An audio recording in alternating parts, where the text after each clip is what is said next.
This is a portrait I painted in Procreate, and I'm going to tell you why I think Procreate is the best app for painting portraits.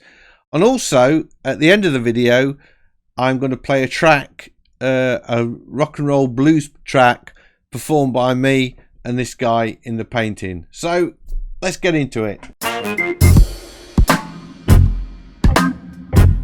So here we are in Procreate, and I'm going to do a portrait of a good mate of mine. His name's Kev, and he is a guitarist and singer in a band that I'm in called the Canine Gonads, link below. And I'm going to start off doing the Loomis head that I was practicing in one of the videos a couple of weeks ago. I found that a really useful way. I'm not going to do quite as much work on the Loomis head, just to get the rough proportions in, and then from there I'm going to miss a lot out, I think. And usually when I'm doing a portrait, I just go straight in with the background colour, but this time I thought I would actually sketch in, and I'm using my oil brush, just sketch in the rough shape of Kev, or the subject, because I find myself cutting and pasting a lot, or I have done in the past. And I think if I just spend a little bit of time just drawing in the rough shape first, that's going to save me a lot of work later on.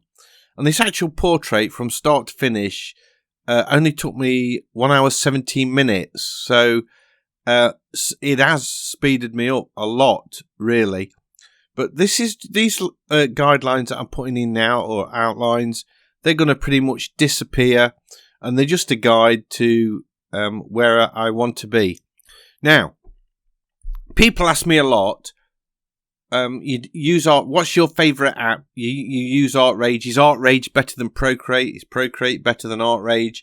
And I haven't done much painting in Procreate recently because I've been into the thick paint in ArtRage. And I always say every app is brilliant at one or two things, and some are better at some things and others at something else.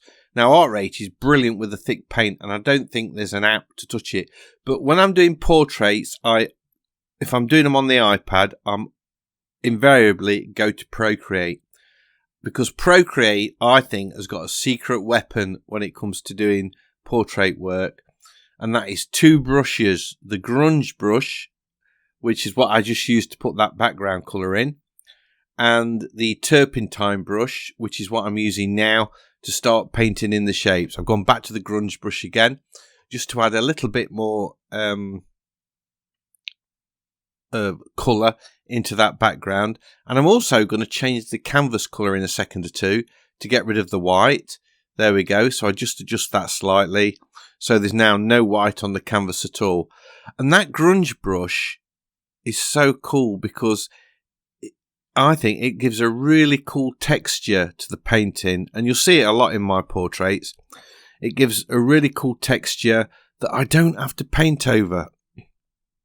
So 3/4 of the painting's already done, and then you go in with the turpentine brush, and that I use that as initial brush to start painting in the detail, and I use the word detail loosely because it's not so much detail as kind of the shadows and highlights, I suppose, of the main shape that I'm going into.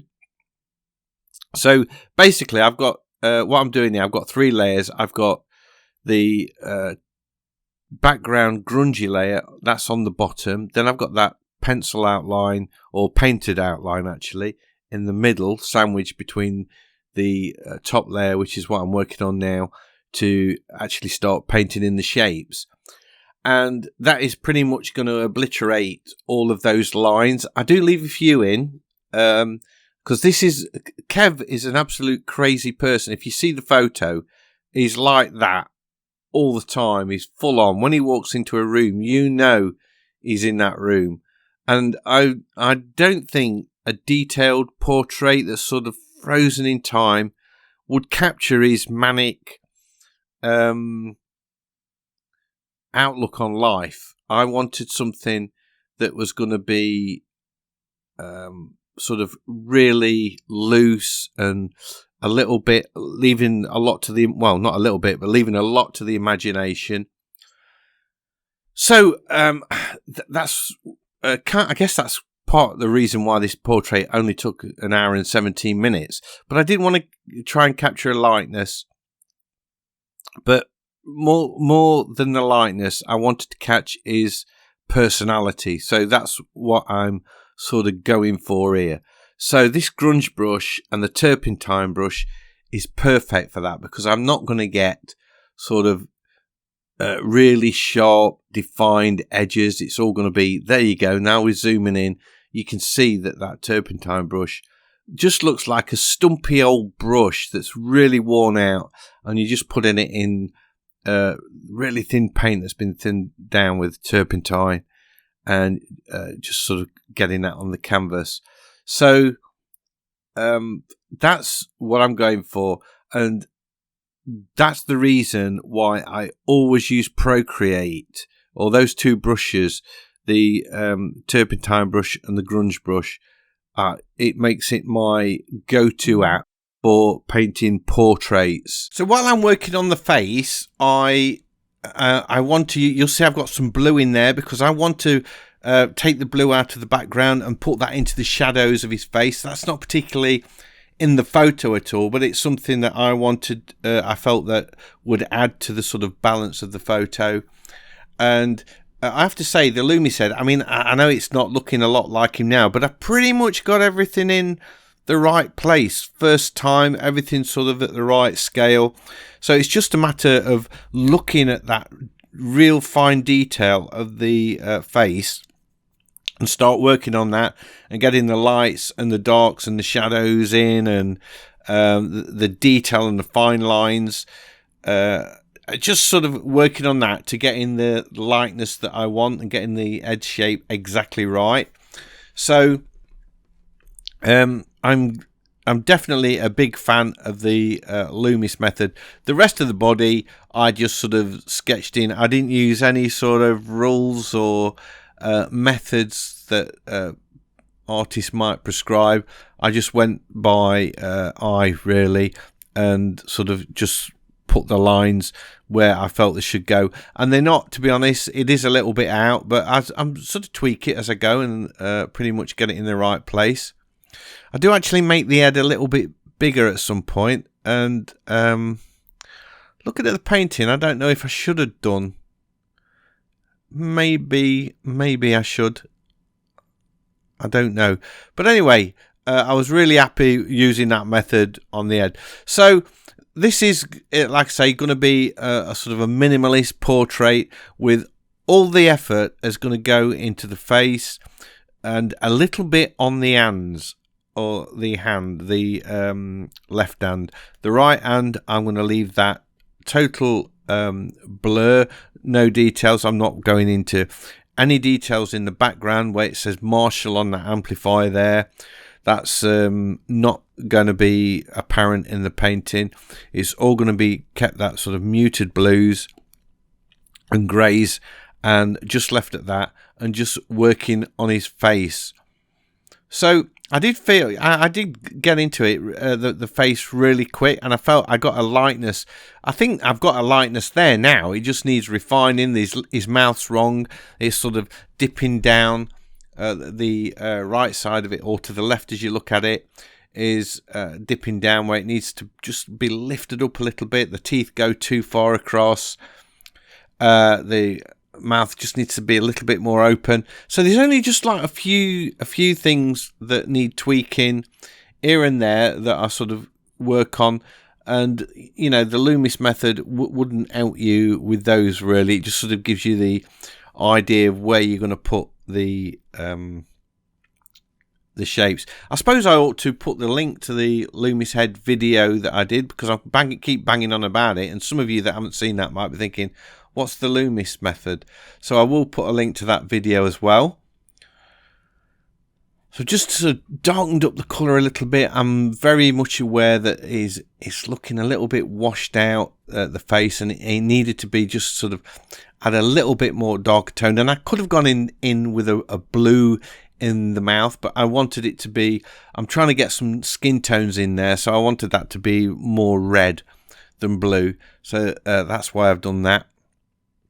And the shadows around his eye, I've gone in for a sort of a grade off red, as opposed to well, I was just going to say under the nose where that's more blue, but I've just actually added some of that warm red under the nose as well. And I'm using the blending brush. So I ought to say, what am I using to blend?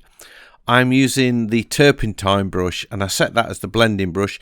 And I think I kept that pretty much all the way through the painting for doing the blending, because it allowed me to keep that sort of roughness and sort of really haphazard quality that I wanted.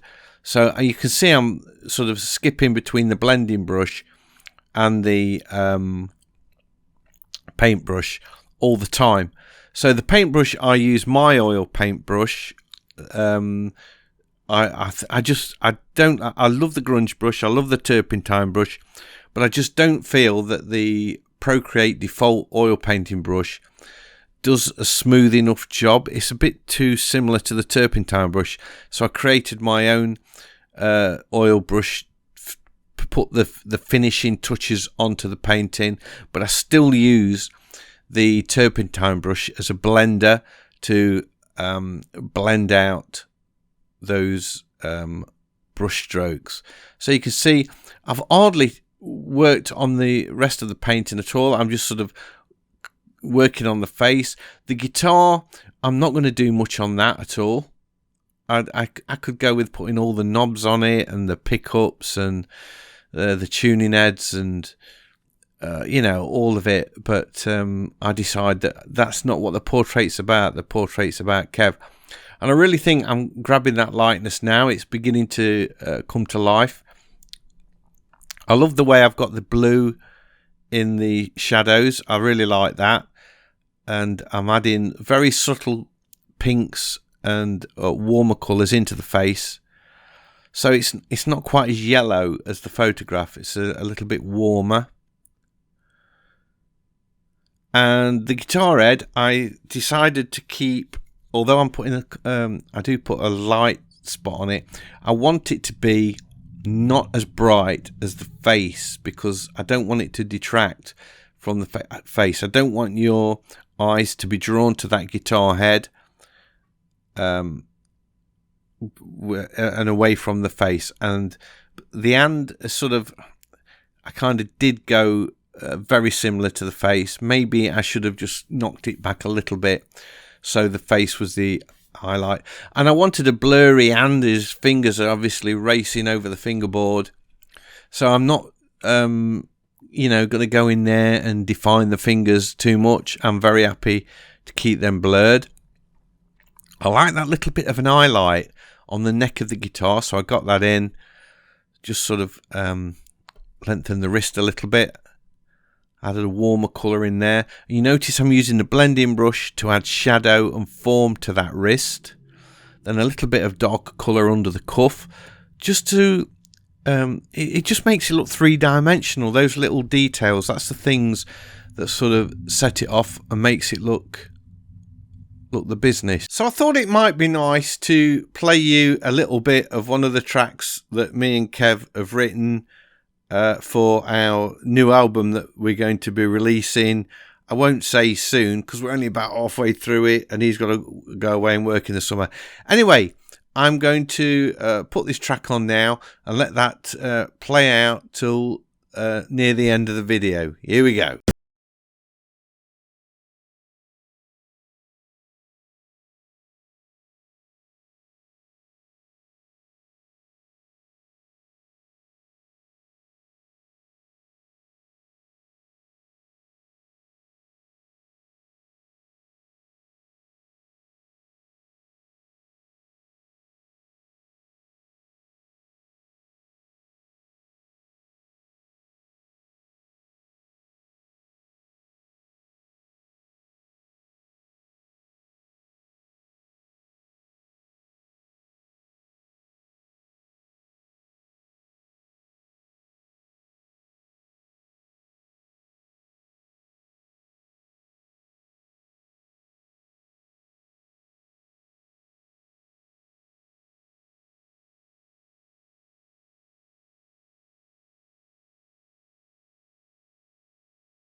So that was the Canine Gonads playing You're Never Too Old to Rock and Roll.